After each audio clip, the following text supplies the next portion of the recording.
मैं एक नासमझ बालक हूँ। मैं अक्सर काव्य गोष्ठियों में कवियों को सुनता हूँ।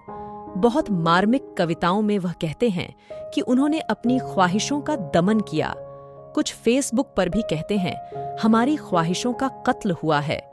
मुझे आज तक पता ही नहीं चला कि ख्वाहिशें होती क्या हैं।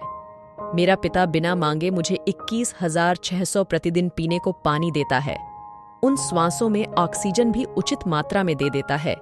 खाने को इज्जत की 2 जून की रोटी दे देता है। लोग अनियमित जीवन जीने के कारण, ग्लैमर की दुनिया में भटकने के कारण नाना प्रकार के रोगों से ग्रस्त हैं।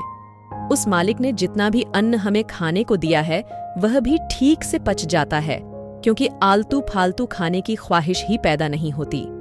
मुझे कई बार लगता है कि मेरे दिमाग में अभी तक बालक बुद्धि ही है। बुद्धि का विकास रोक दिया गया है कि ख्वाहिशें पैदा ही न हों। जब ख्वाहिशें होंगी ही नहीं तो दमन कैसे होगा? उनका कत्ल कौन करेगा?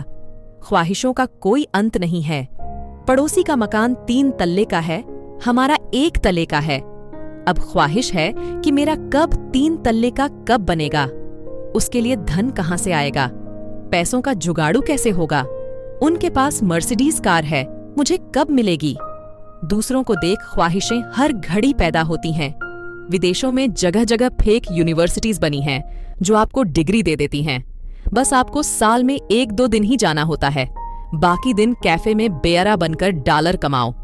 कहीं चौकीदार की नौकरी करो, क्योंकि फलां का बच्चा डॉलर कमा रहा है तो हमारा बेटा बेटी कब डॉलर कमाएंगे।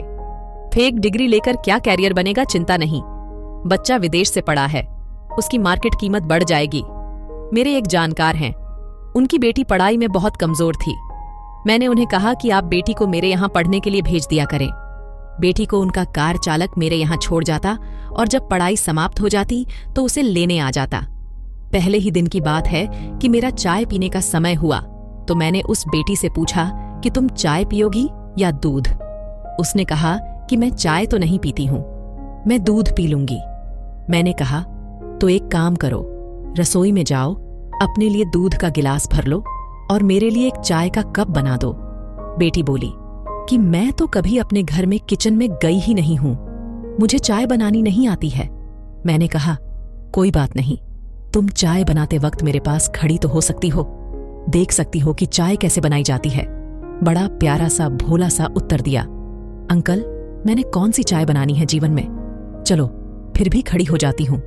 मैंने पूछा, चाय क्यों नहीं बनानी पड़ेगी? उसने कहा, नौकर चाकर बनाएंगे ना। मैंने पूछा, घर में कौन बनाता है? उसने कहा, घर में भी सब कुछ नौकर ही करते हैं।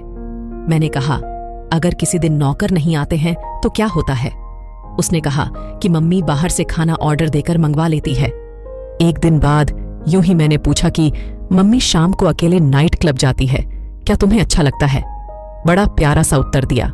उसने कहा, बड़े होकर के मैं भी तो जाया करूंगी, वहां सबके साथ डांस वांस करके बॉडी फिट रहती है।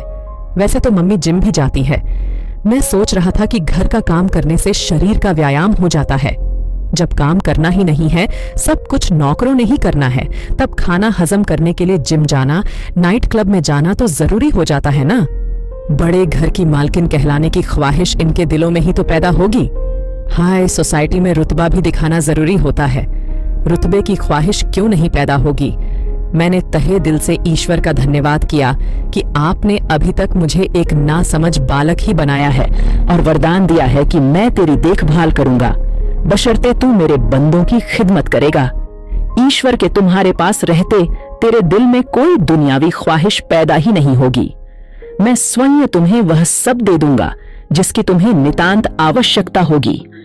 मैं अपने को दुनिया का सबसे सुखी प्राणी मानता हूं। न फिजूल की ख्वाहिशें पैदा होंगी और न ही उनका कत्ल होगा। हम तो राजी हैं उसमें जिसमें तेरी रजा है।